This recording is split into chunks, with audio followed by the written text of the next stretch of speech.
एक बार की बात है, एक शेरनी ने जंगल में एक बच्चे को जन्म दिया और जन्म देते ही वो उसी जगह पर मर गई। उतने में उधर से कई सारी भेड़ गुजर रही थी। वो शेर का बच्चा जिसने अभी अभी दुनिया में कदम रखा था, वो उन भेड़ों के साथ मिलकर चला गया। अब वो शेर का बच्चा एक भेड़ की तरह पलने लगा और उन भेड़ों के साथ रहकर वो खुद को भी एक भेड़ ही समझने लगा था। उसने कभी मांस नहीं खाया और वो भेड़ों के साथ मिलकर घास खाने लगा था।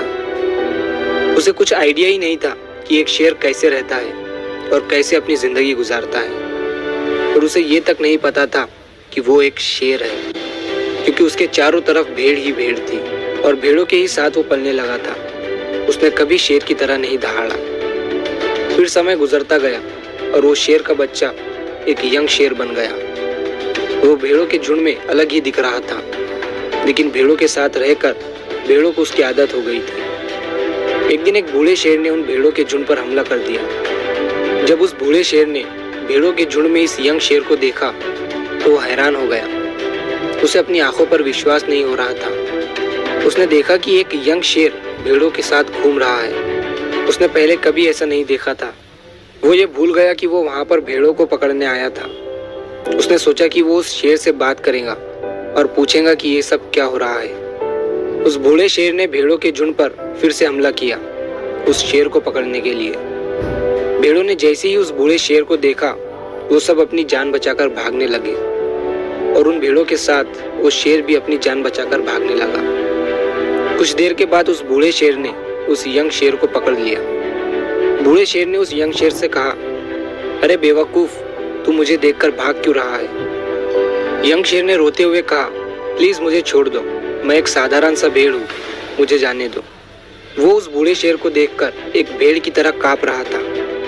बूढ़ा शेर ये सुनकर हैरान हो गया और वो समझ गया कि यहाँ पर क्या हो रहा था। वो बूढ़ा शेर उस यंग शेर को एक नदी के पास लेकर गया। यंग शेर वहां से भागने की कोशिश कर रहा था, लेकिन बूढ़े शेर ने उसे नदी की तरफ धकेलते हुए कहा कि अपने आप को इस पानी में देखो। नदी का पानी पूरी तरह से शांत था। बूढ़े शेर ने यंग शेर से कहा कि अपने फेस को इस नदी में देखो और मेरे फेस को देखो। अपनी बॉडी को इस नदी में देखो और मेरी बॉडी को देखो।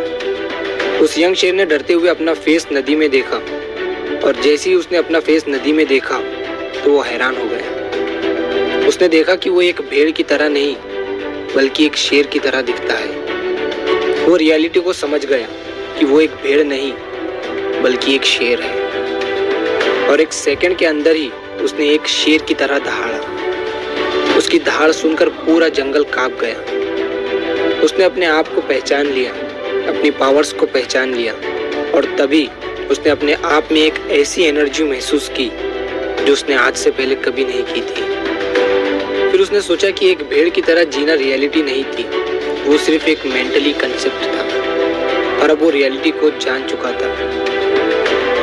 इस कहानी से बहुत ही डीप मैसेज निकलकर सामने आता है। अपने अंदर से उस वीकनेस को निकालो जो आपके अंदर झूठ बोल बोल कर बैठा दी गई है। आप भी एक शेर की तरह हो जो भेड़ों के बीच फंस चुके हो। आपके आसपास जितने भी लोग हैं वो आपको ये फील कराते हैं कि आप अपनी लाइफ में कुछ नहीं कर सकते हो, क्योंकि कहीं ना कहीं आप भी उनके साथ रह रहकर उनकी ही तरह बनने की कोशिश करते हैं। आपको इस भीड़ से अलग खड़े रहना है और अपनी पोटेंशियल, अपनी पावर्स, अपनी एबिलिटी को पहचानना है। और जिस दिन आप अपनी पावर्स, अपनी एबिलिटी को पहचान लोगे उस शेर की तरह, तब आपको दहाड़ने से कोई भी नहीं रोक पाएगा। कोई भी आपको आपकी सक्सेस के राह से भटका नहीं पाएगा।